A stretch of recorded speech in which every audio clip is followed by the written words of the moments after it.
Bonjour. Aujourd'hui, en ce dimanche, le 27 décembre, nous soulignons la Sainte Famille. En fait, c'est la fête de la Sainte Famille. Alors, on vient tout juste de vivre de Noël et déjà, nous allons contempler la Sainte Famille. Et aujourd'hui, pour faire conversation, j'ai invité Daniel McMahon. Bonjour, Daniel. Bonjour, Sylvie. Alors, Daniel, qui est diacre permanent depuis quelques mois. Depuis le 15 août. Le 15 août, une autre fête importante. Hein? Et jeune retraité, si on peut dire. Et bien sûr, père, époux et père de famille. Alors, tu es marié avec Liette depuis... Déjà 41 ans. 41 ans. Puis on a la chance d'avoir 3 enfants et 5 petits-enfants. Oh! Alors, c'est de la marmaille qui se promène. Oui, ça va de 2 ans jusqu'à 11 ans. Ah! Alors, c'est l'âge où on peut avoir beaucoup de plaisir avec les tout-petits. Tout à fait. Alors, je t'ai invité, Daniel, pour justement échanger ensemble sur cette fête de la Sainte Famille. Mais déjà, au départ, la Sainte Famille, aujourd'hui, en quoi ça peut nous interpeller, ça? Bien, moi, je pense qu'il faut d'abord enlever le mot « sainte ». Quelques minutes. OK. Il faut parler de la famille. Parce que quand Jésus est arrivé au monde, c'est 2 personnes qui l'ont accueilli comme n'importe quel parent accueille un enfant, avec le souci de prendre soin de cet enfant. Parce que, on le sait, on a vécu ça, toi aussi, quand on devient parent, c'est un peu comme si on laissait notre égoïsme pour se mettre au service d'un tout petit, puis dont on veut prendre soin. Hein. Je pense que ça, c'est tout à fait naturel. Et donc, au départ, c'était pas ce qu'on évoque aujourd'hui comme étant la Sainte Famille. C'était une famille normale qui a voulu prendre soin d'un enfant, mais les circonstances de cette naissance-là, moi, je trouve qu'il y a beaucoup de similitudes avec ce que l'on vit présentement. Dans la réalité là, actuelle là, qu'on connaît. Oui, parce que nous, on est confinés. Mais eux, là, ils n'étaient pas chez eux. Ils n'étaient pas entourés de papa puis maman, puis des frères, la parenté. Ils étaient isolés. Ils ont même été obligés de s'installer dans un étable. À leur manière, ils étaient confinés. Ouais. Hein? Les gens qui sont venus, ils étaient même à distance parce que les bergers, là, ils se sont pas approchés là, de l'enfant. Là. Ils étaient tout émerveillés devant cet enfant-là. Puis eux, ils ne les connaissaient pas. Puis tantôt, les rois mages vont arriver un peu plus tard, puis ça va être un peu le même phénomène. Mais aujourd'hui, il y en a combien de ces familles-là qui vivent notre Noël qu'on vient de vivre, là, dans un isolement, loin de chez eux, incapables de parler, en fait, de serrer dans leurs bras leurs enfants, leurs petits-enfants. Ouais. Heureusement, nous, on a l'Internet, hein, on a le téléphone, on peut se parler. Ouais. Mais eux, il faut se rappeler à l'époque ce que c'était. Donc, il y a d'abord cet élément de confinement-là qui est présent. Puis, une autre similitude que je vois aussi qui est intéressante, c'est qu'ils ont été obligés de se sauver pour protéger leur enfant.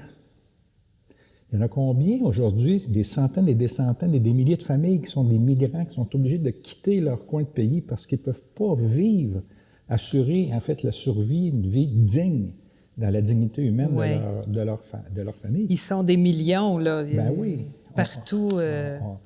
Quand on réussit à laisser passer cette nouvelle-là à la télé, parce qu'on l'occulte beaucoup, cette nouvelle-là, mais cette réalité-là, elle est présente. Puis c'est exactement ce que Marie et Joseph ont vécu parce qu'ils ont voulu protéger leur enfant et donc ils ont été obligés de fuir, d'aller dans des terres étrangères. Donc, encore une fois, être très isolés, très confinés, très loin de leur famille.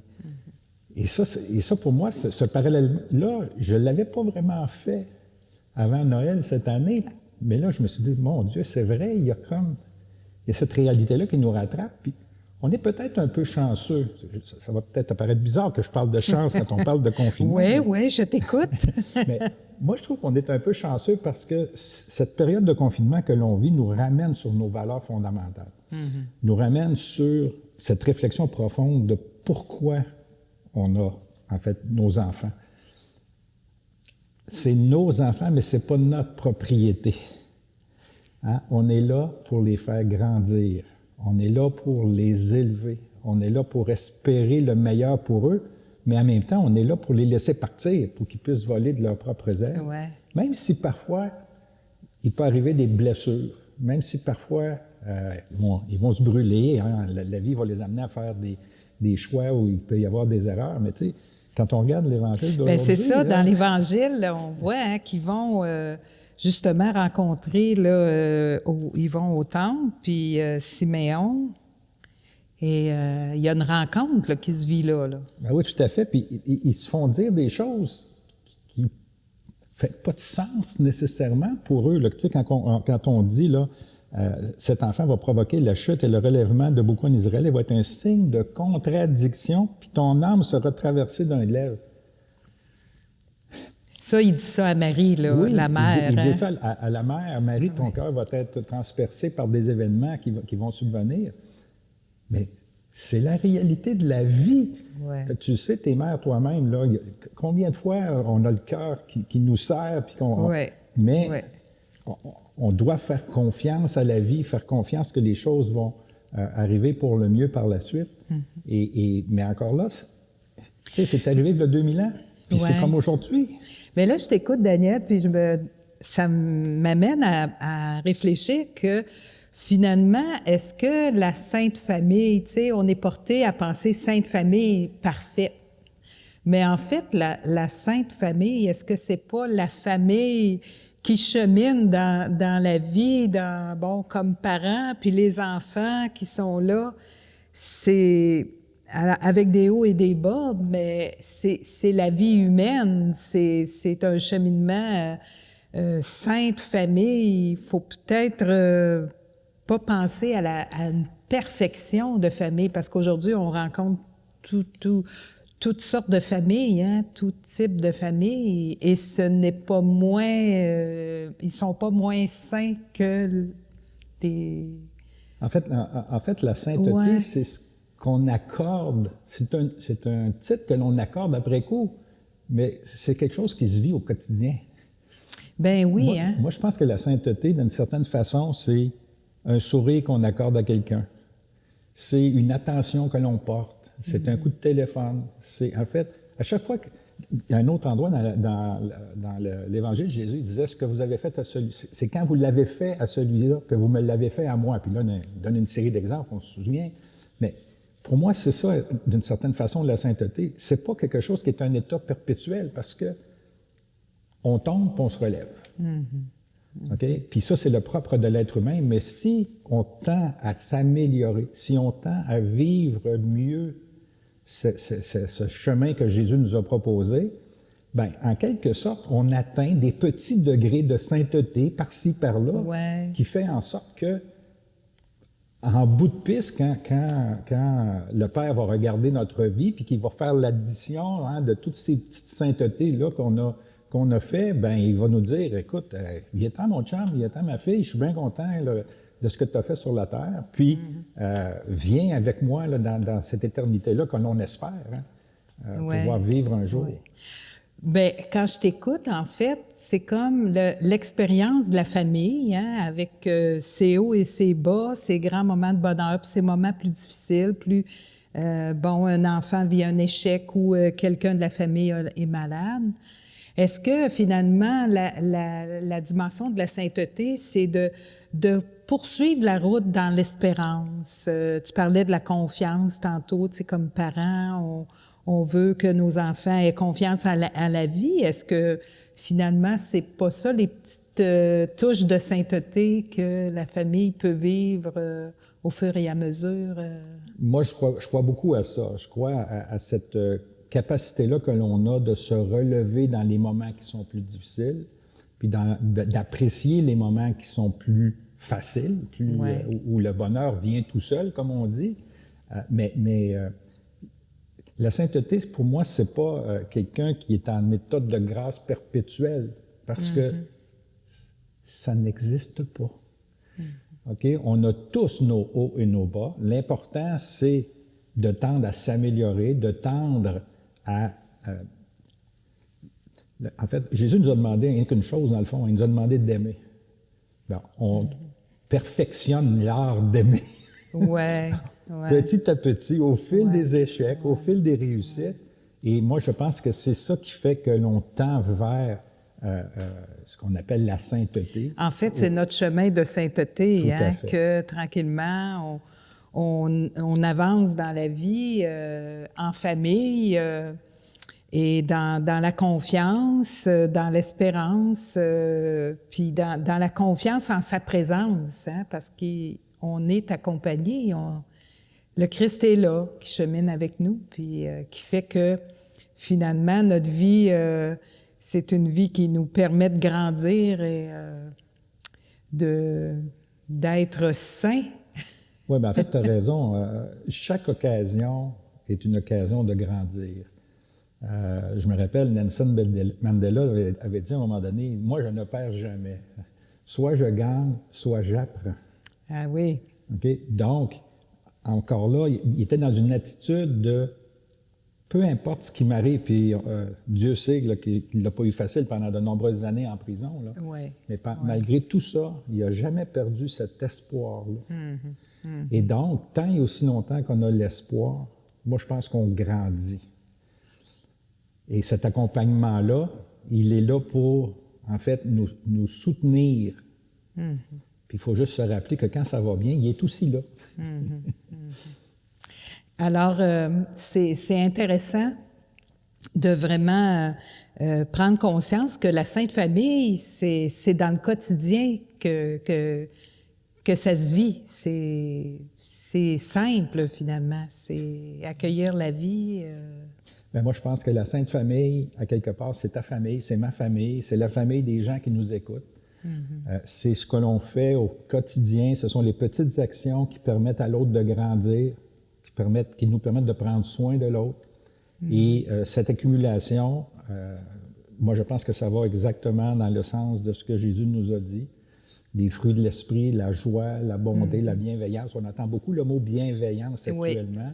Oui. Et on l'a utilisé d'ailleurs dans les premières émissions. Puis je pense que ça, c'est important parce que c'est en quelque sorte être Dieu de prendre soin d'eux. Okay? C'est ce qu'il nous demande de faire. Et donc, à quelque part, on touche à des morceaux de sainteté à chaque jour. Et ce qui fait que certaines personnes ça va paraître plus. Ceux-là, on les appelle les saints qui ont été canonisés.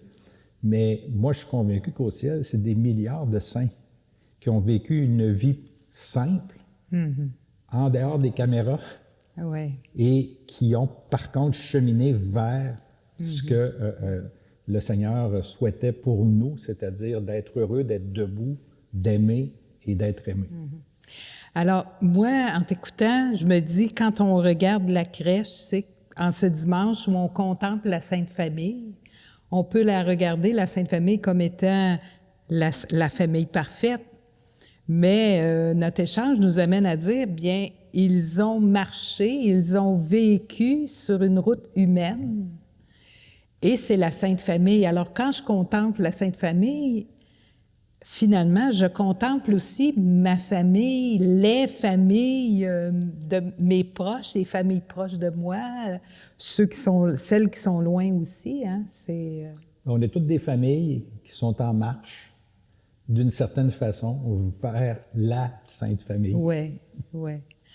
Au terme de notre conversation, Daniel, est-ce qu'il y a une prière que tu voudrais nous partager pour la Sainte Famille, les Saintes Familles? Les Saintes Familles, bien peut-être que je pense que ce qui monte, c'est tout simplement de demander, encore une fois, à ce nouveau-né, hein, ce Jésus là, qui est venu d'intercéder auprès de son Père, pour que le souffle de l'Esprit nous rappelle continuellement que nous sommes en marche, que dans les familles, quelle qu'elle soit la forme des familles aujourd'hui, que l'Esprit nous guide à prendre soin de ces êtres qui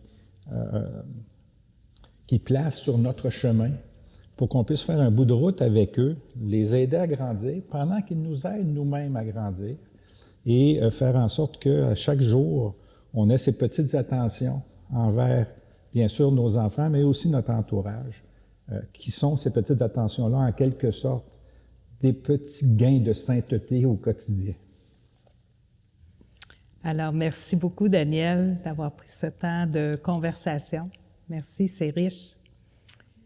Alors, bien, je vous souhaite un beau dimanche de la Sainte Famille et je vous souhaite de contempler votre famille qui vit son chemin de sainteté et de vous en émerveiller, de rendre grâce pour ce beau cadeau reçu que sont nos familles.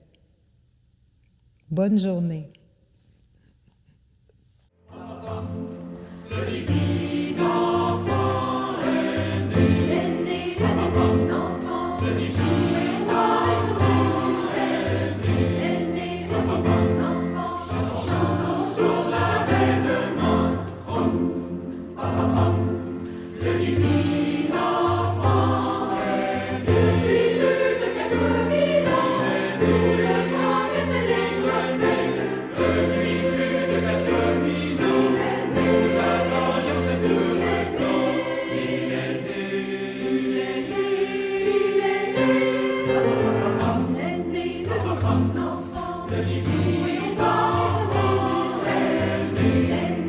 Papa.